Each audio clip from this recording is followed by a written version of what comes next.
trips to wrestling and all that's in between. On the MIC, it's the KEY to recall what we see. Like a magic trick, can take you back, so open sesame. Come with us, we'll take a ride through epic memories. It's that nostalgia that hits your heart and gets you every time. That do you remember? Makes you laugh and sometimes makes you cry. It's the pops, the shows, the shops. Frank and Jen don't stop. Welcome everybody to Dillos Pop. Good morning. This on our YouTube channel is the latest edition of Dillos Pop. She is Jen. Hello. And I am Frank. And for the next, 30 to 45 minutes, I don't know how long this one is really going to go here. We're going to do this kind of offshoot podcast live stream that we like to do on occasion, not frequently enough. Dillos Pop, where we tackle some pop culture things. And of course, like we kind of just throw things out there and decide to do, Jen. I was like, well, we must talk about the new Billy Joel song. It is our right as native Long Islanders. We would be doing a disjustice, an injustice, a disservice, and a disjustice if we did not talk about it. But then we realized this morning, it was the Super Bowl yesterday. Right. Yeah. Which at this point in the world is the ultimate pop culture extravaganza with the Empress of Pop so prevalent in the world. None of that. So we'll talk a little bit about that. But first, we have an announcement, and it's not the announcement so many of our guests at DillosDizResort.com are expecting. DillosDizResort.com, of course, is our Patreon. That's with memberships beginning as low as $1 per month. DillosDizResort.com. That $1, it gets you into our one-channel Discord, which is always hopping with tangential conversations aplenty. Oh, yes. Last night, Jen was in there talking the halftime show, which we can touch on a little bit here this morning. But the announcement has nothing to do with what everyone at the resort and maybe the world, maybe globally, are discussing as well, is when will our next meetup be in Walt Disney World? What weekend will we choose for quote unquote find Frank for 50? I think it's like hashtag 3F450. I don't know, something like that. Yeah. It feels like it changed. We don't have that announcement yet, and I am to blame. I continue to blame myself for these things. Maybe I'll know more at the end of the week. We all blame you, so it's not just you blaming yourself. Oh, you're blaming me as well. I see. But it should be noted here today, since it is almost mid-February, right? It is almost mid. Yeah, it's mid-February. What's wrong? I don't. I hear a voice in your. Something is talking to me. Do you hear a voice? No. There is a voice talking to me, and it's going across the screen and saying, "Jen, mute. Stop cam." It's talking to me, and I don't know why. What is happening? I'm not having issues. No, I don't want. Do you want to go out and come back in? I might have to go out and come back. Yeah. I don't know. Why don't you do that? You're hearing voices. I'm having Take issues. a moment for yourself. Please stop. I'm going to put this up for a second, Jen. Introduce. There we go. Oh my gosh. Oh, okay. There you go. Do you want to go? There you go.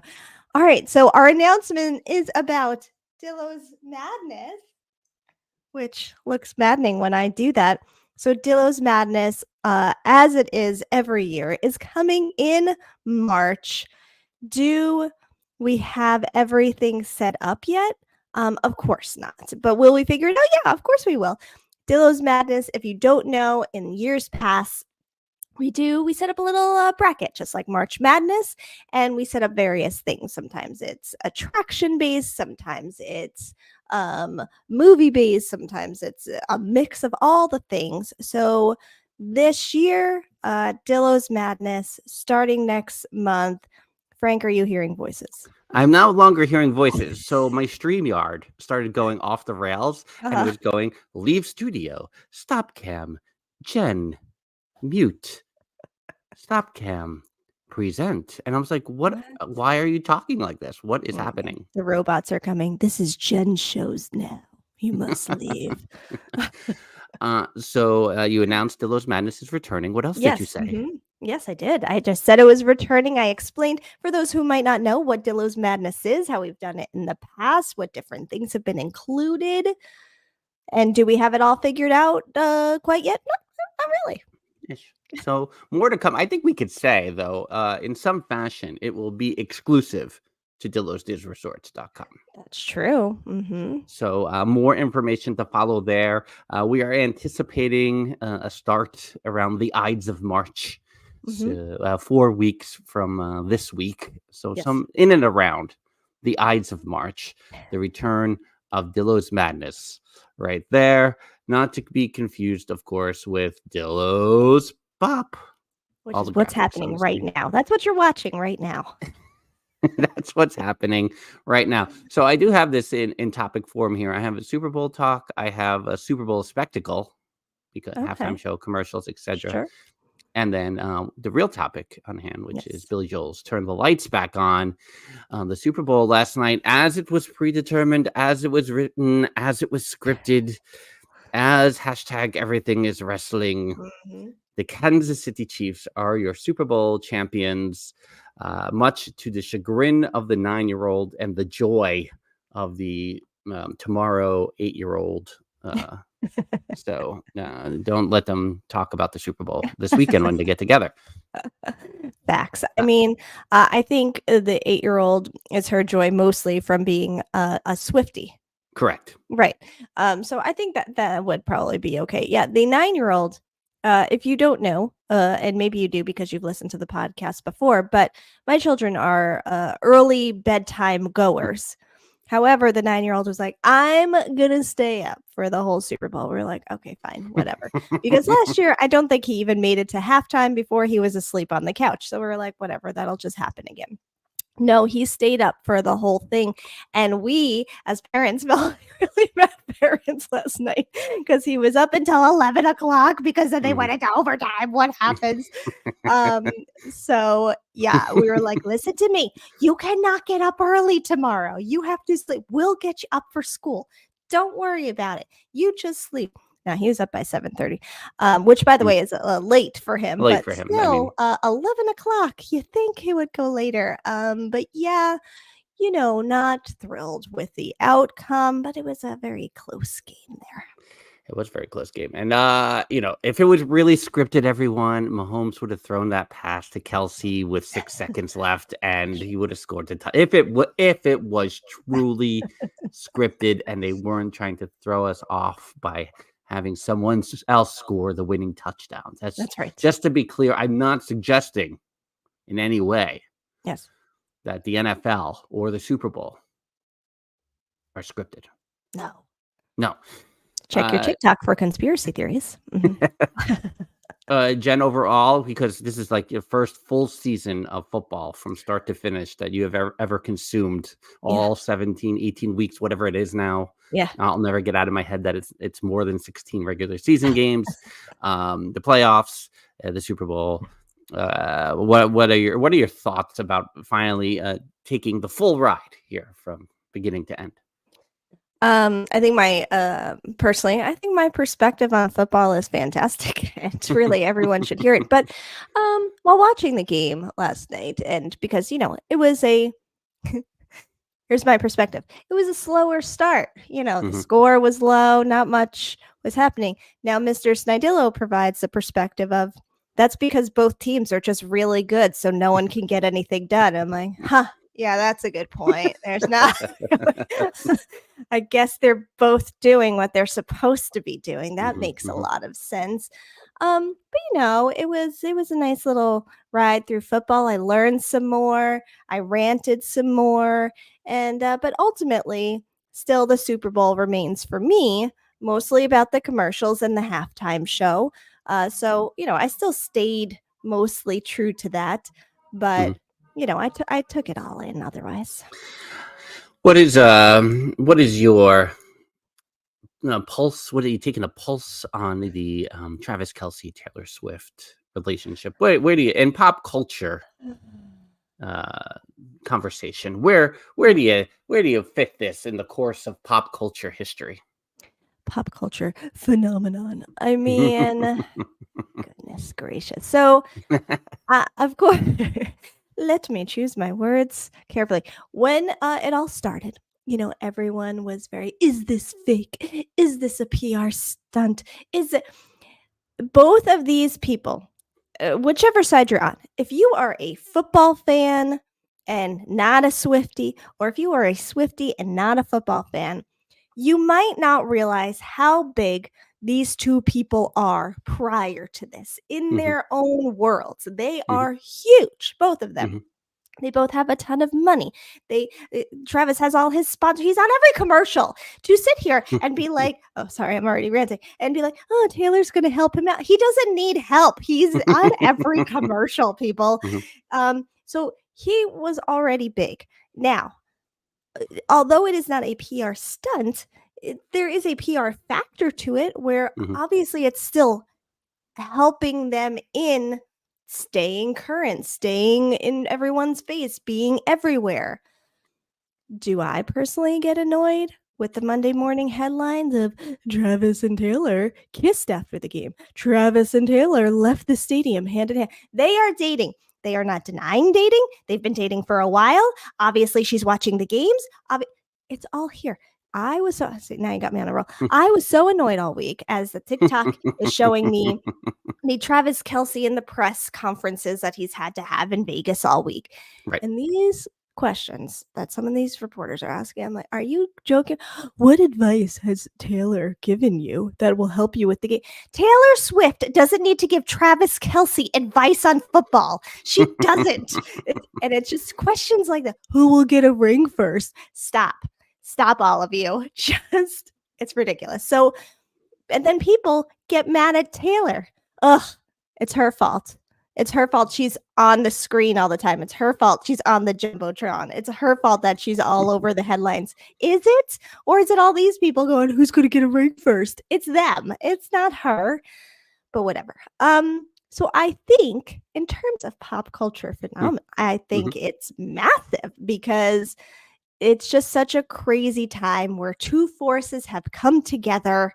And so, I also think for the Swifties of the world and even maybe those football fans to see Taylor Swift at a stadium, like, oh my God, she's just like us. She goes to watch her boyfriend's games just like the rest of us. It's that kind of mentality. But it's been a crazy few months, and I love how people just constantly try to predict what's that. Do you think he's going to propose right after No, he's not proposing to Taylor Swift on the field after the game. What is wrong with you? Of course not. Do you think they're probably going to break up in a month? Okay. She's probably going to write a song about it. You mean like all the men who have ever broke up songs in the history? Stop it. So I have a lot of feelings about it that are very ranty, but overall, I think it's a huge, when you look back on years of, what was big in 2023 and 2024, this is going to be the biggest probably in terms of pop culture, I would say. And I think it's, again, we're acting also like we've never had this kind of relationship before where people just show up everywhere and we get angry. Whether, especially when you see this Dunkin' commercial with our good friend Tony Robinette. But, we all lived through Affleck, J-Lo the first time. I think we can say of everyone watching this, I think most people were around for that. But, we went through Tom Cruise and Nicole Kidman. We went through Madonna and Sean Penn. Like what celebrity relationships, that take on this kind of phenomenon. Like this is how it goes. This is what people are drawn to. And maybe you're not out there buying the National Enquirer and Star like Mama Dillo was back in the late 80s, early 90s.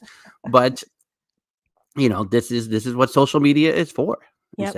Instead of buying those periodicals as an impulse buy in the grocery store checkout line. What do you mean aliens are landing? No, they said it. They said it. Now you can read that X tweet that says, "Oh, what were these unidentified flying objects? Over such and such place on such and such date." So again, the idea that like this isn't part of the norm is, a little. We're overreacting a little bit. Yeah, I think she got more TV time last night. I think she did, but but it's also the Super Bowl. It should be exponential. This is the story that's been told. They are television producers at the end of the day. They have to tell this story. This is the story being told. And speaking of telling the story, this Thursday on Theme Park Thursday, the podcast, we have author of Tell Your Story, Alice Fairfax, a former Walt Disney World storyteller herself, to join us for the podcast. So make sure you check that out this week on Theme Park Thursday. Jen, back to you. No, and it's funny how you're saying spectacle. And do you have that as part of the that's the next one, right? The spectacle. Yes. But because in the beginning of the game, the 9-year-old was getting a little frustrated with all the commercials, and we're like, buddy, this is what the Super Bowl is. And we kept saying it's a spectacle. It is it is all about the money spent on the commercials. It is all about the show, what celebrities are there. It is not just a football game. It's completely different. So as you just said, spectacle. Yeah, that's the exact words. And I saw you mentioning, explaining horror movies to the 7-year-old via your tweet yesterday. Yeah, that was like one of the first commercials that popped up early. The things landing, like day one, whatever it was, or was that it? I don't even remember now because there was such like, but it was, so all you hear is, and they're like, it's creepy. It's creepy. It's creepy. The 7-year-old is like, let me just paint the picture of my living room. The 7-year-old had created this box fort for herself. So she's inside a box with her Barbies on the edge of the box, right? So she's in the box. She sees this. She hears it. She senses it. And she's like, ain't that scary? She covers her eyes. The 9-year-old is next to me. And she goes, cover his eyes. Cover his eyes. It's a creepy commercial. Like, everyone has to take cover. So then she's like, why are there these movies? Why is it so creepy? Who likes creepy things? Do people actually watch creepy things? And I go, yes, there's a whole genre of movies that are called horror movies, and people like to go to the movies and like to be scared. She's like, what? Why? Don't they have nightmares? I'm like, I don't really know. I some people just like it. And she's like, I don't understand why there's these. And it was really funny 3 minutes of just chaos. Yeah, we might have talked about it when you ranted about the Oscars a couple of weeks ago on Theme Park Thursday Live, but which you can check here on our YouTube channel. Yep. But I think, that being a shared experience, as we like to talk about here on the podcasts and the live streams all the time, it was a rare case, I think, that whole Barbie phenomenon, but the one genre of film that I still think has those shared experiences, so I can't speak to too much because I'm not going, is horror movies. I think people still go out on the opening weekend of a horror movie and to get the expletive out. I almost spelled it like the woman in the Field of Dreams session about the books, banning the books and the SH. And the horror movies, though, I feel like still have that shared experience. Yeah. Oh yeah, for sure. So the spectacle, Jen, I think you and Mrs. Dillo is such a huge Usher fan. So while I appreciate, I'm old, but I'm just I age out just enough on the peak Usher times. Yeah. You can provide a little perspective, I think, on the Super Bowl halftime show. I love that qualifies me to provide the perspective on the Super Bowl. Yeah, I had had prepped the kids earlier in the day. I was playing some Usher so that they could get used to some of the songs. And also, and Usher is somebody that when you go back and listen, you're like, oh man, I know so many of the songs. Right. Like it's crazy.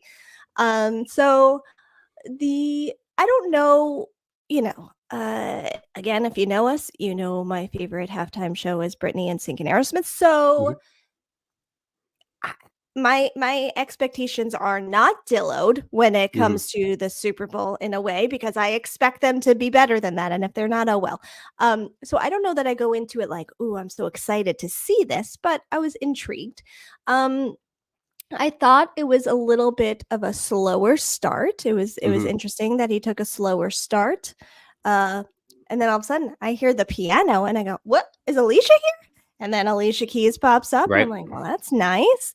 We have Alicia.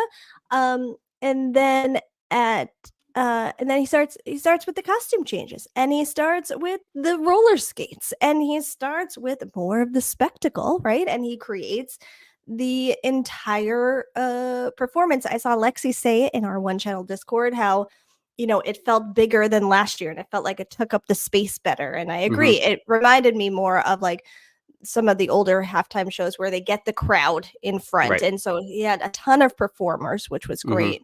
And I don't know if many people know that I'm a big Luda fan. So Luda came out. I was like, what? Yes, Luda. So I was pretty happy with that. And Lil Jon. And so I think I would like to mention that when you say Luda, you're talking about Ludacris, right? I am. I'm not saying how long it took me to figure that out. I was like, is Luda somebody different? No? Okay. Old. You're very old. Luda. So I thought a little slower start, finished great. However, I then felt like, oh, now it's done too soon. Like you were just getting into it. It's done too soon. And of course I'm watching the Twitter X as this is happening to just annoy myself. And so people are talking mostly kind of similar thoughts here and there. And then you see people, oh, age is really catching up to him. Excuse me? This is a 45-year-old man on roller skates doing a whole performance with costume changes and guests singing live from the get-go, singing live where he's singing. So is he going to be a little out of breath? Yeah. Do you see what he's doing? I was like, I am 42. And I went to sleep in pain, woke up in pain. I can't, what do you mean? He's doing just fine. Then he's taking clothes off, which whatever you feel about that, but you see his abs? Stop it, everybody. Calm down. That's all I have to say about that. Yeah, I couldn't, I'm not good on roller skates when I was a teenager, especially rollerblades. I wish we had video. Those are times where you wish there was cell phone video. Did any commercials stand out to you? Is there anything that? Oh wait, but what did you think of the Super Bowl? I know. I mean, I guess good. I'm more I qualified think than you. But what did you think? I don't. Yeah, I don't know if my 7.5 years older I've kind of evened out on how I feel about halftime shows. I feel like they're solid. I'm not like they're up and down anymore. I feel like the last one I got a little wonky about. This is going way back, right? Is Maroon 5, where I don't deny that he didn't put on a show, but my expectations were higher, and so I didn't Dillo the expectations for that. Yeah. So before you go to commercials, if I can just bring up Theme Park Rob here. So how would you feel if Billy Joel played next year, or is he too old to resonate with the majority? You're asking us? He goes. He goes. And then a year after that, Dave Matthews. Thank you. Make our dreams a reality, Super Bowl. Right. And well, in New Orleans next year, it'll be interesting to see. What I think is good about Billy Joel is the possibility of a Billy Joel Super Bowl halftime show is that I think you would see all-star guests with Billy Joel do it. Like if you listen to some of his live albums, like that Shea Stadium live album, granted Shea Stadium was closing, but you got Garth Brooks, you got McCartney, you got people on that live album that I feel like, and he does that at MSG here. For he's like 100 shows into Madison Square Garden monthly, and he'll often bring out a guest to perform. And I think so that's why not that I wouldn't just want to see Billy Joel jam for 15 minutes. I Yeah. totally would. But I do think the prospect of it being a little more all-star exists with Billy Joel. So that's why I would say that. Where, with Dave, if we're 1-2 here, we're Billy Joel and Dave Matthews, I think. But I think people would come jam with Dave Matthews, but I don't know if it'd be like an icon, Yeah. where you could totally see that a little bit more. Yeah, with for sure. Billy Joel. Yeah. Commercials. Oh, commercials. I liked the Dunkin' commercial with our friend Tony.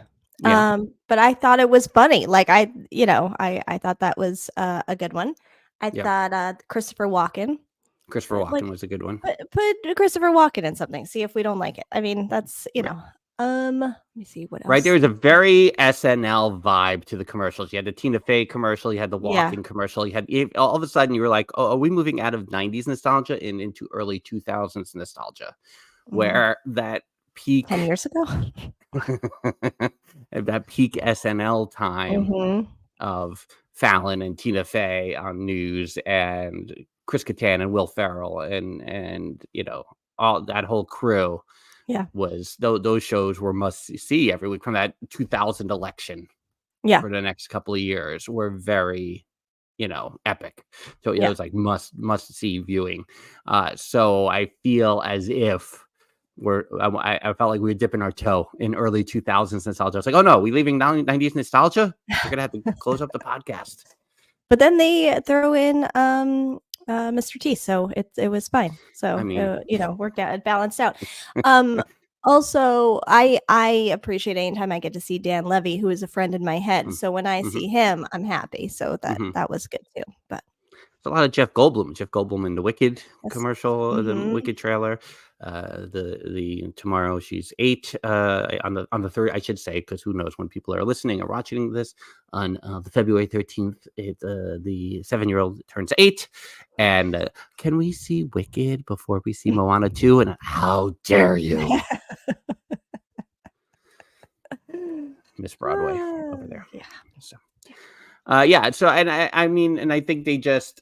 It was nothing that really wowed me. I just thought they were generally better than previous years also. And again, maybe we need to discount the last 3 years or so of anything, of halftime shows, of commercials, and just go, hey, we were lucky not everyone could make it and not test positive, Yeah, right. Yeah, exactly. Did you try the DoorDash promo code? Did you try that? No. We did. Mr. Dillo got 8% of it. So. Oh, okay. I did not. Like, oh, the promo code's coming. What is this? What? How are we supposed to do this? He's like, I'm just. Well, see. and I'm sure we'll do its own kind of episode of Dillo's Pop at some point. But you got the Schwimmer Aniston meetup there in that commercial, and we're halfway through season 2 of the morning show. Oh, so, yes, which we'll have to do that. Which I don't know if I can. I think there's some feelings, but. Like I said, Pop. This is all I will say is that right, and I said this about I never watched Stranger Things past season 1 because I just thought it was like a perfect story from beginning to end, and I was like, I'm very happy with how this all turned out. I'm not watching future seasons, so with the morning show, when I got to the end of season 1, I was like, ooh, I love how this story was told from beginning to end, and but I like all those actors, so it's very hard to let go of the show, knowing there is more episodes out there and actors who I know are coming in later seasons that I like. So I was like, oh, I gotta keep going. But now I'm like, have I made the wrong choice? I don't know, but I'll hang in and I'll get there. Yeah. But I'm suspicious. Let's just put it that way. But good to see Jennifer Aniston and David Schwimmer on in that promo together. At Super Bowl ad. Indeed. Are you missing any other commercials that jump out at you before I move on to our main topic? I might have to. I'll probably think of one later, but nothing's like popping in my head. I remember thinking this Dillo's Pop episode was going to be 30 minutes, but here we are at the half-hour mark. What? Who thought that? You thought that with all these topics? Come on. What do you mean? So on February 1st, Billy Joel released a single, Turn the Lights Back On. On the 4th, he performed it live at the Grammys. And depending on the story, how the story is told, a lot of story references, which is a nice lead into our podcast dropping on February 15th with Alice Fairfax, author of Tell Your Story. Some people will say, oh, he hasn't released a single in 30 years. And some people will say, well, he released Christmas in Fallujah, which was sung by somebody different. He did, it dropped for the first time when Stern first came over the Sirius XM. Mhm. That was like 2006 or 7, whatever. And then there was another, like a love song thing for his wife for Valentine's Day that people were like, no, it hasn't been since River of Dreams and that whole album in 1993, August 1993. By the way, Billy Joel released that album, I believe, August 1993. Might have to do a fact check, but I have it in my brain as a Sam Goody occasion there. I remember playing it the night before the official release date on that Tuesday. But August is a weird time to release an album. Jen, you have a date? True.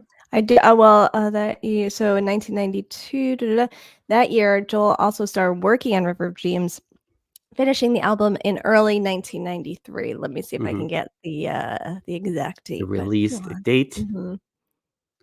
The River. Let's see if it says August 10th, 1993. Boom, did it. So, which kind of lines Tony. up to. All I had to do was look down. Tony already got it for us. Thanks, Tony. So funny that that also lines up to our summer 1993 trip to Walt Disney World, where we were jamming to that cassette in the car. Cassettes. Do you have on a cassette? Appreciate that, Tony, for August 10th, 1993. And that all lines up. So we're obviously big Billy Joel fans. We've both been to live performances. You went to the Millennium concert, did you not? Is that true? No. MSG? You didn't go to that concert? No, maybe 1999 to 2000 with the double CD. No, I think I saw him in 98, and then the Elton John Billy Joel concert. And what was that? 2002. You really? I have revisionist history. I have that you went to that Millennium concert at Madison Square Garden. Why would you? I mean, I'll have to fact check my own brain later. Maybe.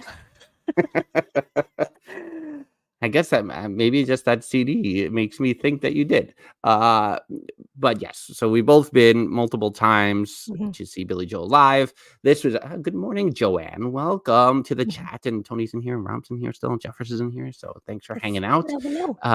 So we, of course, when it was released, I think it was announced the week before that it was like pandemonium. Like what? Billy Joel releasing a new album.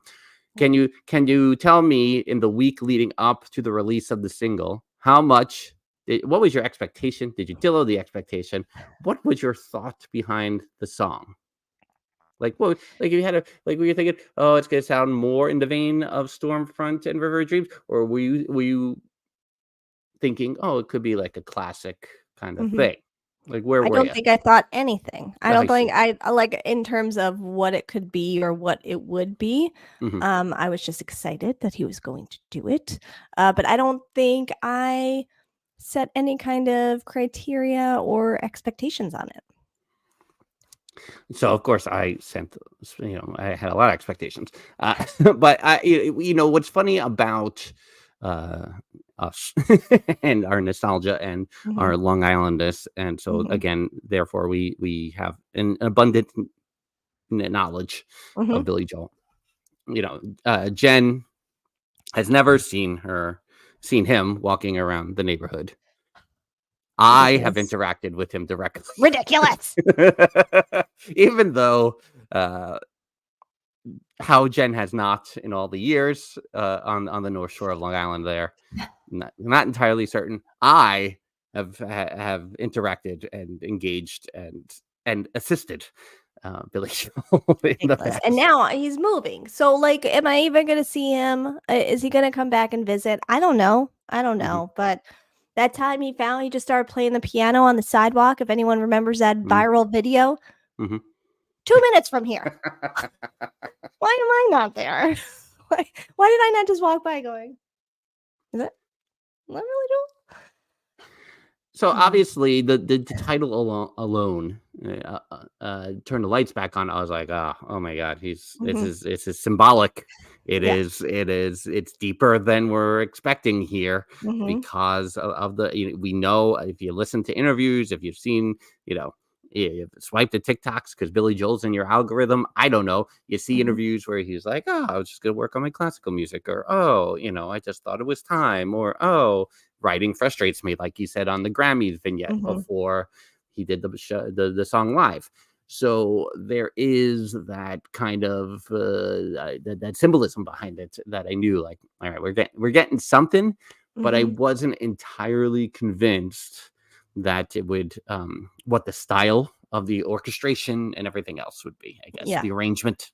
That is where I was unsure if it was going to be a natural progression from where he was 30 years ago, or what the song currently is. So, Jen, the first time you heard the song, I'm going to pass it back to you. I mean, it gives you the feels. It gives you classic Billy vibes. I mean, again, we will say it over and over, but we grew up with Billy being in Long Island. It was just played all the time, whether it was on the radio, whether it was in our house, whether I was still in high school putting on old 8-tracks while waiting for AOL to dial up, whatever. Billy has always been a part of my life. And so, you have heard the differences in certain songs over time. And there are times where I feel like certain albums or certain songs kind of match with moods because some of them do have such a different feel to them or different vibe to them or whatever it is. But to me, this went back to like more of, again, the storyteller that is Billy Joel, and just like a classic slow story with music that'll get you in your feels. Right. That's how I felt. Yeah. And I mean, I think that's what I was not expecting was the again, am I musically educated? I am not. So the motifs of the piano were invoked more of that 70s Billy. Billy Joel for me, right, is the Innocent Man album, MTV, Tell Her About It, Young Girl, all Longest Time. Like, that's my introduction to Billy Joel. So with that album, it's taken me longer, and I say longer, maybe like it's still happening, I think, when I go back to listen to Turnstiles or anything like that, because I had never really listened to those albums from beginning to end, and now I have more recently. But those early albums, I don't are not. It's not of my time, right? The Innocent Man, Stormfront, River of Dreams is my time. So it's that. But this song, was like, like you were transported, and obviously the words are such that if you're almost 50, they're going to punch you in the face a little harder. And that, as obviously like the double entendre there in this storytelling, where I had to tell Mrs. Dillo, I'm like, listen, this is a song about the romance between him and his music. It has nothing to do with a man who is older. It's not about us. Not about our relationship in any way. I just want you to listen to it with me telling you that I know a lot about Billy Joel. and afterwards, she was like, and I was like, you'll see. Remember what I said. If you're listening to the audio of this, that was a head tilt followed by a finger and me raising my finger. And then when the Grammys, they did the vignette before he performed it. I was like, see. Yeah. But so to that, whether you're talking music in his case, or art, or whatever your passion is, obviously it can hit you differently. Yep. And I'm sure in where my mindset has been recently, I felt like it hit me a little differently. And so it was like just on repeat for 2 days straight, I think, when I Yeah. first listened to it. Tony is Ooh. saying, FYI, just announced Billy Joel will be live on Howard Stern this Oh, Wednesday. breaking That'll be news. good. You have to tell the story about the clip you just sent me from him being on previously with Oh, with well, what was this? Big It was Shot. an old Stern Yeah, yeah. wait, Mhm. right, with the Stern clip? Yeah, Yeah. uh-huh. Yeah. So, the, we as we trade TikToks back and Yeah. forth all the time, that, there was one of Billy Joel on Stern where he was talking about, Big Shot. And so when he was putting that together, he said he was thinking about it because it was based on like a dinner he had with Mick Jagger and his Mhm. wife at the time. I don't know. Mhm. But Yeah. so he started writing it as a Rolling Stones song, and he started playing it and doing a Mick Jagger impersonation of Mhm.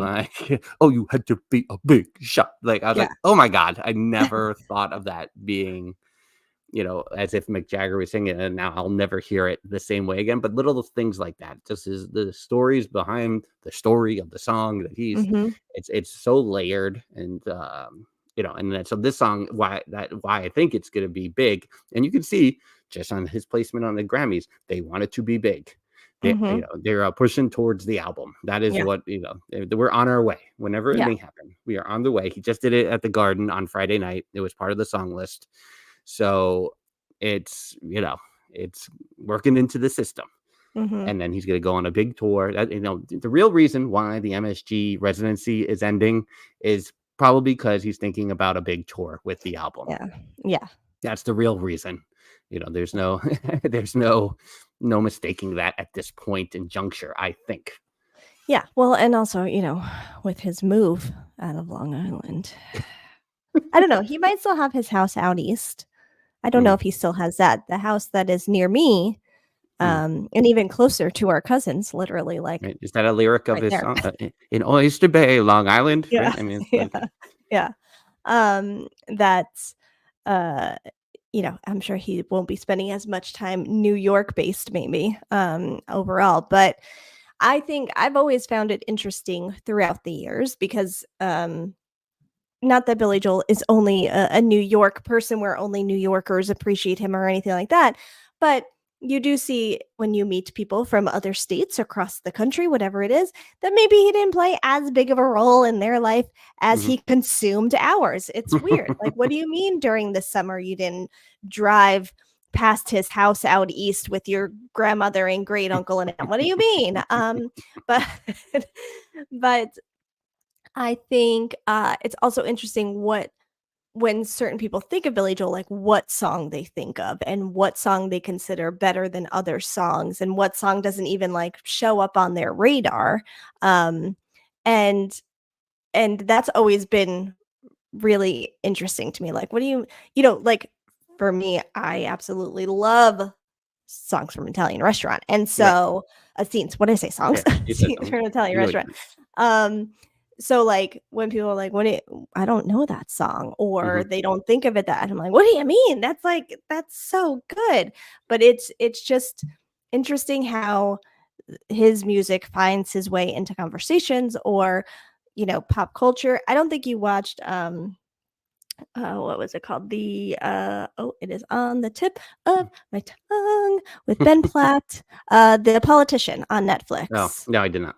And then one episode he sings Vienna, Mhm. and like I think sometimes I don't always think of Vienna, not that I don't, Right. but I don't always, and that like re-sparked my love of Vienna, and I would listen to it more since then. And Mhm. so it's always interesting to hear from other people. But do you have one song that you would tie to, like when someone says Billy Joel, does one song come to mind? No, I do. I think as much as I am, and I say this because of the videos of the time, like, that whole Innocent Man album is, I feel like, is great. Yeah. But I think the song that I get most excited for hearing live, or that that I listen to most often, is River of Dreams. I just think Hmm. that there are lyrics in there that speak to me more. I hope I don't spend the rest of my life to finally find what I've been looking for. Like that is a repeat, Yep. mantra. I taught, and that's what's been funny, like this past month for various reasons. And this month has been 6 weeks old, I think. So I saw Merrily We Roll Along on Broadway. Like that's part of like those mid 90s for me. And based on a 94 revival, we did it at my college in 95. Here on Long Island, and there's phrases and lyrics from there that stay with me as like life mantra stuff, and that River of Dreams kind of speaks to that a little bit. If I had to go older Billy Joel, I'd have to rack my brain, like Miami 2017.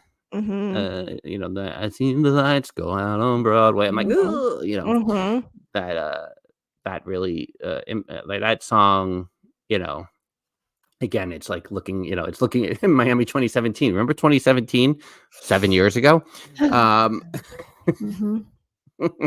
That's fine, but in that kind of nostalgia look, and again, this is part of it. This is part of why we are the way we are. There is the story aspect. There's a nostalgia to his songs, even when they're current. It is nostalgic because you're telling a story, and so that I would, if I had to pick one, it probably would be Miami 2017. Like I remember the first time I saw Billy Joel live, which was in Miami, it was in Fort Lauderdale, but it was kind of like, oh, this is my Billy Joel song now. I remember that.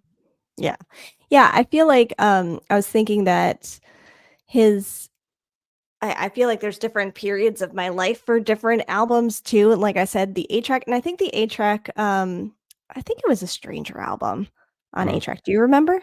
Yeah, I don't off the top of my head. Those blend for me still to this and day. we might have, and there may have been more than one, and maybe that one just worked all the time.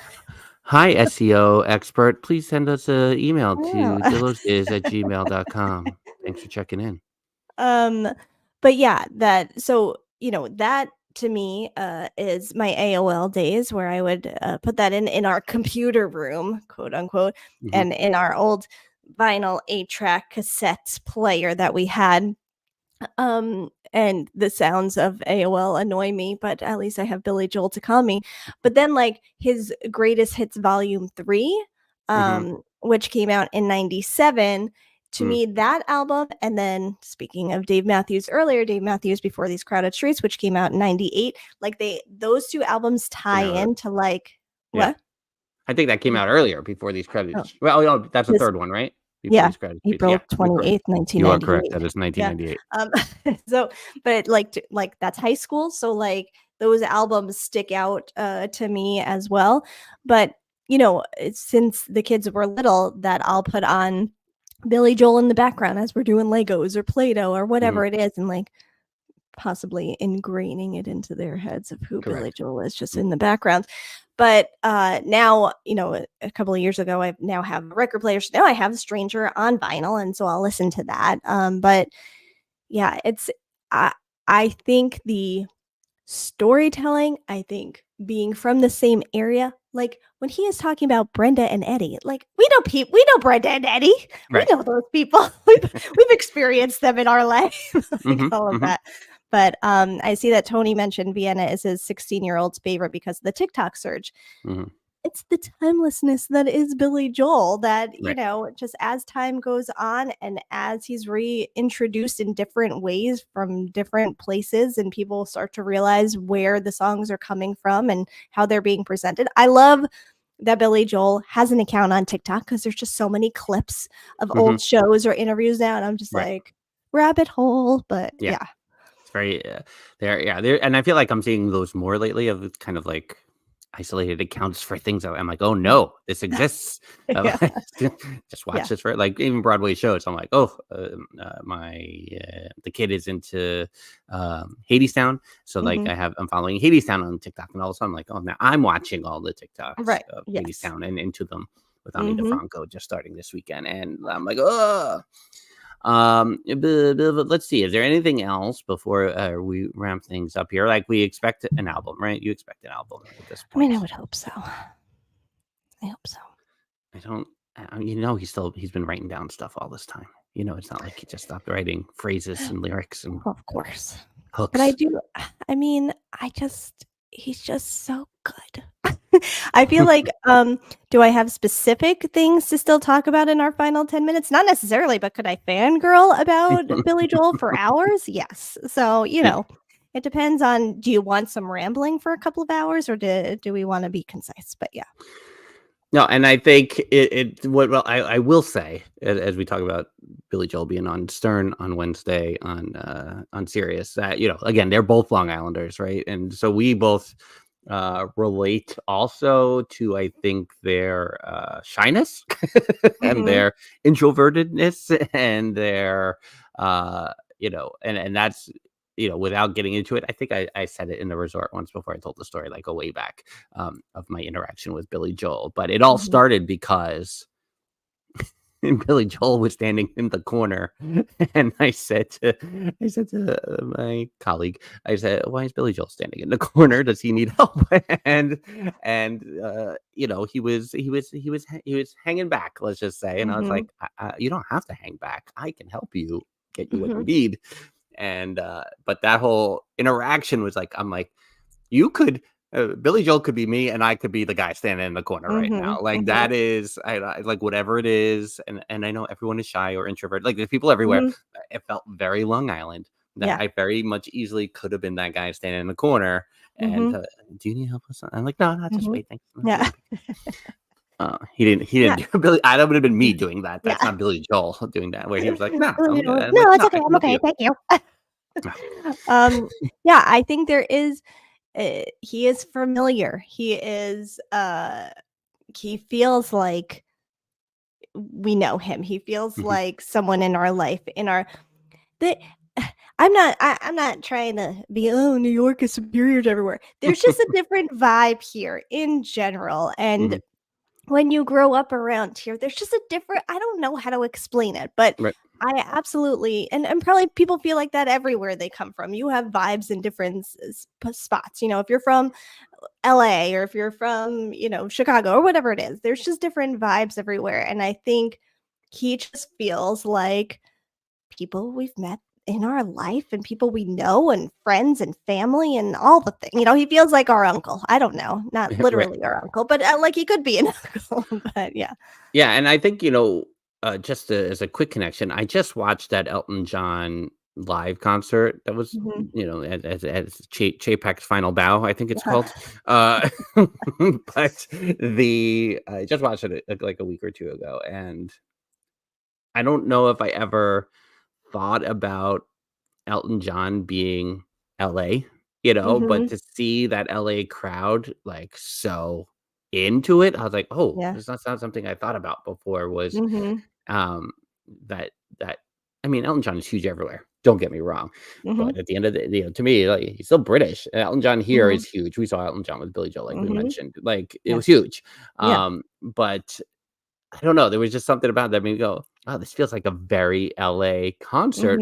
It's not what I was expecting. And again, when we talk about shared experiences and things like that, I think I was surprised by that in a good way. Yeah, I mean the 9-year-old's all in on Elton John, so he also was he all in on that Pfizer commercial with Queen's "Don't Stop Me Now"? Was that? Of course he's singing along. Yeah, naturally. Tony's saying he made a mixtape of Billy songs for friends for our high school graduation in '96. I listened to PLJ 95.5, yes, that year to win tickets to go to his Q&A session. He is a soundtrack from my childhood and life. Tony, don't make me cry by saying something like that. I think I get emotional reading that. Yeah. I don't know how I left this out, but again, I think you think towards the more slower, but like Only the Good Die Young is probably, if I had to really put something on that. Right. Yes. Only the Good Die Young would be. Yes. The more. I mean, I also feel like we didn't start the fire, first of all. If I had, I'm not doing karaoke ever, but if I had a song, that would probably be it because I know every word and I can do it all. And I used it as part of my Regents exam in high school. So tell the story. So sure. So I can't tell you what was on my global studies. What was it? I don't know, whatever that Regents exam. It's part of social studies exam that I did. And I used the sentence Ayatollah was in Iran while Russians were in Afghanistan. It was my second highest Regents grade I got in high school. So obviously Billy helped with that. But I also have met since then, I have met someone else who only graduated high school within the last 5 or 6 years who also did that. So it continues. Apparently I'm not the only one, which was a crazy coincidence. But Right. I feel like We Didn't Start the Fire and Uptown Girl in my head are Mhm. probably the most seen music videos of my childhood Right. because I feel like those two were just always on. But yeah. Yeah, We Didn't Start the Fire. I think, and I mean, maybe it's just based on the clips that I've seen, that I think how he talks about it now, it's more of its time and how he was feeling. Mhm. But I think that, it was very of its time too. You're about to go into a new decade in the 90s, Mhm. and it felt like, oh yeah, let's talk about the last 40 years. Mhm. Mhm. So I thought that was, I feel like sometimes he still does it all the time, obviously, so he doesn't dislike it or anything like that. But I Mhm. feel like it's obviously not on the Yeah. on the upper echelon Mhm. of hits for Yeah. him. But that is, yeah, Stormfront was when Stormfront came out when I was 14. So again, that's Mhm. more in the wheelhouse, and the Billy Joel music videos for Tell Her About It, Uptown Girl, Longest Time, which were very much like mini movies. Mhm. I think that you can make a case like, right, Michael Jackson's Thriller obviously like set a bar. Yeah. But I think Billy Joel leaned into, and I would have to look at the dates and the release and the timing of all those videos. I feel like Billy Joel, to me, leaned into the Thriller side Mhm. of the craftsmanship of music videos, rather the than the just like, pop, other Yeah. pop kind of music videos of the time. So, Mhm. and they were telling stories. He was telling stories in the music videos too. Yep. So, Yep. speaking of stories, this Thursday on Theme Park Thursday, the podcast, Thursday, February 15th, 2024, our conversation with Alice Fairfax will drop. She's the author of the book Tell Your Story. She's a former Walt Disney World storyteller, so make sure to check that out when the drop comes. We might try to splice a little bit of video there and Mhm. drop it on Wednesday night to kind of do a tease for Theme Park Thursday. Of course, DillosDisResort.com is our Patreon, with memberships beginning as low as $1 per month. Dillos Madness coming up in mid-March, so be on the lookout for that. It'll be a resort exclusive this year. I'll try to Mhm. contain it to Dillos Diz Resort. So that is the plan as well. And you never know when we'll pop up and do these things along the way, these Dillos Pop episodes, as it were. Yeah. So thanks for checking us out here on a Monday morning. Until next time, she's Jen, I'm Frank. Bye-bye. Deuces.